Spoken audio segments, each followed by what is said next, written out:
Red టీవీలో మీ వ్యాపార ప్రకటనల కోసం ఈ నంబర్ని సంప్రదించండి. నమస్తే సార్. నమస్తే. సో రాజేష్ మహాసేన ఈ వ్యక్తి గురించి చెప్పక్కర్లేదు, ఎందుకంటే తక్కువ టైంలోనే బాగా పాపులర్ అయిన వ్యక్తి. రీసెంట్గా టీడీపీ నుంచి కూడా తనకి ఎమ్మెల్యే టికెట్ ఇచ్చారు, దాని తర్వాత మళ్ళీ క్యాన్సిల్ చేస్తారని కూడా కొన్ని వార్తలు అయితే వెళ్ళలోకి వచ్చాయి. అండ్ రీసెంట్గా చూసుకుంటే తను చేసే వీడియోలో పవన్ కళ్యాణ్కి అలాగే చంద్రబాబు నాయుడు గారికి ఓడించడానికి తను ముందు ఉంటున్నట్టుగా మాట్లాడడం ఒక వీడియో బాగా వైరల్ అవుతుంది. అసలు ఏం జరుగుతుంది దాని గురించి? మనకి మామూలుగా దళితుల్లో ఈ ఏజ్ యువకుల్లో కొంత సడన్గా ఎదిగినట్టుగా కనిపిస్తాడు రాజేష్. నిజానికి అతను చాలా కాలం నుంచే ఉన్నాడు, అంటే కొంత అబ్రాడ్లో ఉన్నాడని చెప్తారు. బిగినింగ్ దుబాయ్లోనే అక్కడ, తర్వాత వచ్చాడు. సో ఏదేమైనా ఆ రాజకీయంలో యాంబిషన్స్ ఉన్నాయి. ఆ యాంబిషన్కి తగినట్టుగా ముందు ఏం చేశాడంటే సోషల్ మీడియాలో పాపులర్ అవుదామని ట్రై చేశాడు. సోషల్ మీడియాలో యూట్యూబ్ ఛానల్లో ఓపెన్ చేశాడు. మహాసేన పేరుతో ఒక సంస్థని, ప్రైవేట్గా ఒక సంస్థను పెట్టి దాని తరఫున కొంతమంది దళిత యువకులను పోగేయడం, కొంత ఆర్గనైజ్ చేయడం, కొంత యూట్యూబ్ ఛానల్లో వాటిలో రకరకాల ఇష్యూల మీద వీడియోలు పెట్టడం, అవి వైరల్ అవ్వడం, అలాగా పాపులర్ అయ్యాడు. సో దాని తర్వాత వైసీపీలో జాయిన్ అయ్యాడు, తర్వాత జనసేనకి వెళ్ళాడు, మళ్ళీ అక్కడి నుంచి తెలుగుదేశంకి వచ్చాడు.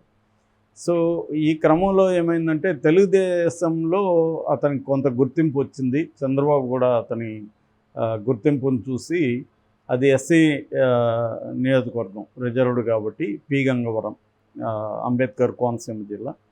సో దాంట్లో ఇతనికి సీట్ ఇద్దామని డిసైడ్ అయ్యాడు. అనౌన్స్ కూడా చేశాడు. అయితే అనౌన్స్ చేసినప్పుడు అతనికి తీవ్రమైన వ్యతిరేకత వచ్చింది. దానికి ప్రధాన కారణం ఏంటంటే, ఒకటి, గతంలో అతను కొంత మామూలుగానే బండబూతులు తిట్టి వీడియోలు పెట్టడం అలవాటు, బూతులే చెప్పేస్తుంటాడు. అది వాళ్ళ అనుచరులకి ఆనందంగా బాగానే ఉండొచ్చు, కానీ వేరే వాళ్ళని తిట్టినప్పుడు వేరే వాళ్ళు అంత ఈజీగా మర్చిపోరు. ఎప్పుడైనా కూడా వ్యక్తిగతంగా టార్గెట్ చేసి బూతులు తిడితే హర్టింగ్ అనేది వేరే రకంగా ఉంటుంది. ముఖ్యంగా తల్లి లేకపోతే చెల్లి వీళ్ళని ఇన్వాల్వ్ చేస్తున్న బూతులు, మనకు మామూలుగానే బూతులు ఎక్కువ భాగం స్త్రీలని అవమానించే విధంగానే బూతులు ఉంటాయి.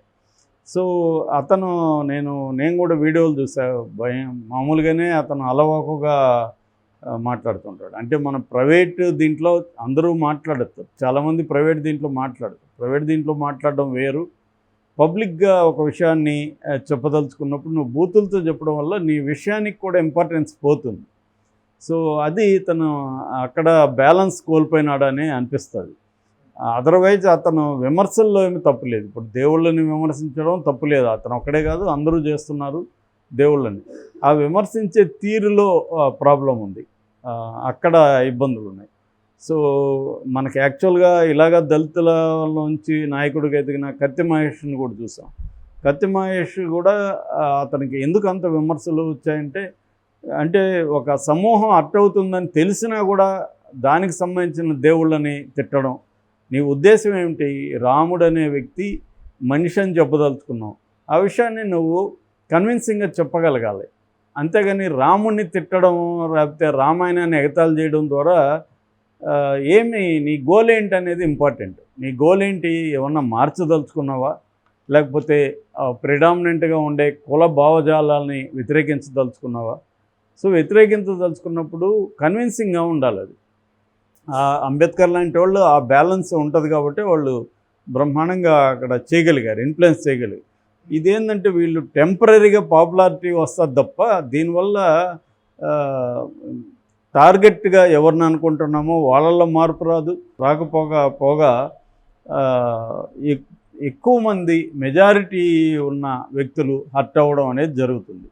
సో ఆ ఒక బ్యాలెన్స్ కోల్పోయినట్టుగా అనిపిస్తుంది. కత్తి మహేష్ కూడా చాలా విషయాల్లో నేను చూసినప్పుడు అతను చాలా మేధావి, అనేక విషయాల్లో క్లారిటీ ఉంది, కానీ ఈ హిందూ గాడ్స్కి వచ్చేసరికి అతను రెచ్చిపోయి మాట్లాడడం, హర్ట్ అవుతారని తెలిసే అది చాలామందిలో చూశాను నేను ఈ మీడియాలో.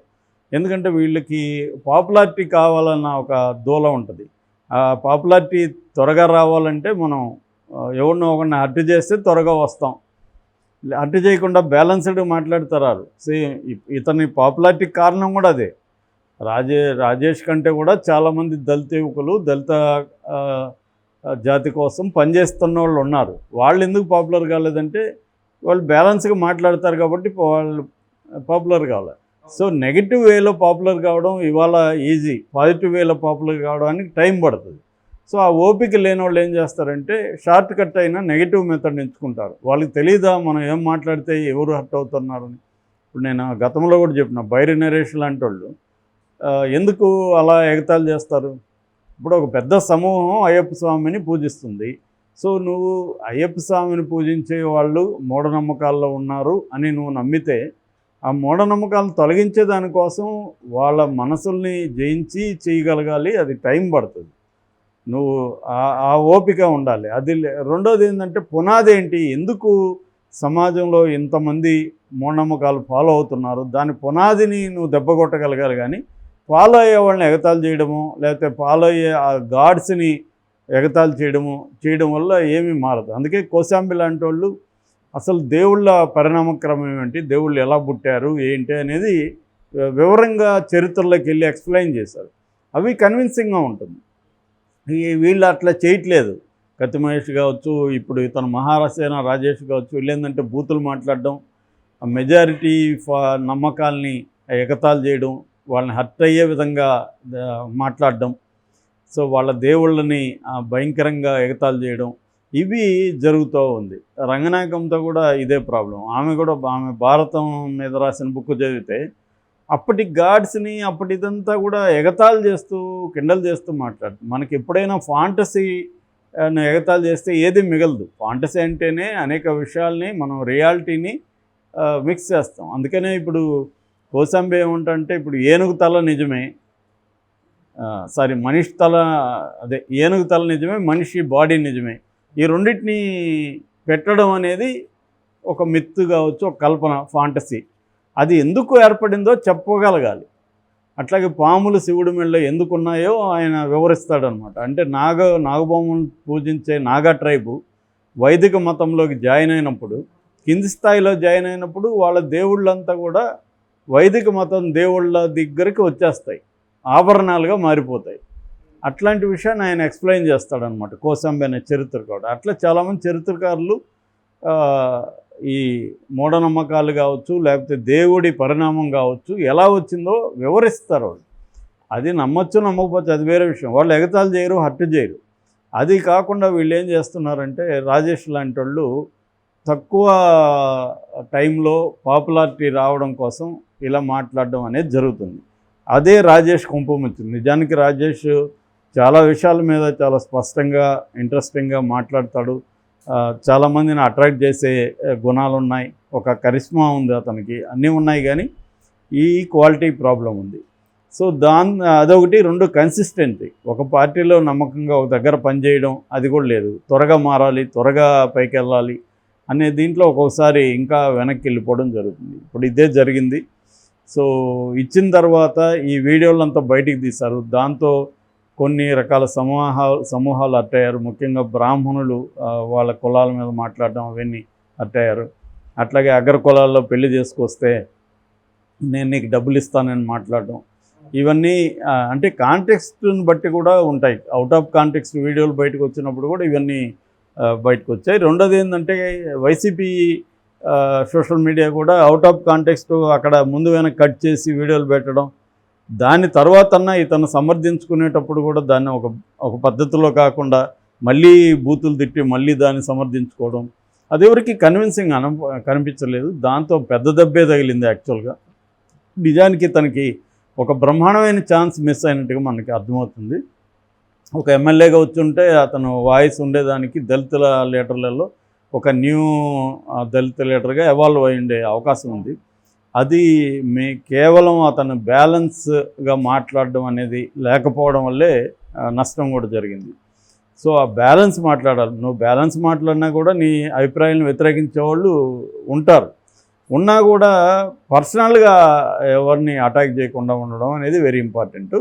సో ఇప్పుడు లేటెస్ట్గా అతను పెట్టినప్పుడు అతనికి చంద్రబాబు ఇప్పటి వరకు అఫీషియల్గా నిన్ను తీసేస్తున్నానని చెప్పలేదు, కానీ జనసేనకి ఇవ్వాలని అక్కడ IVRS అంటే ఇంటరాక్టివ్ వాయిస్ రెస్పాన్స్ సిస్టమ్, ఆ ఐవీఆర్ఎస్ ద్వారా అడుగుతున్నారు జనసేన వీళ్ళని గెలిపిస్తే మీరు గెలుస్తాడా ఇతనని ఒక ఇది పెట్టారు పోల్ సర్వే లాంటిది.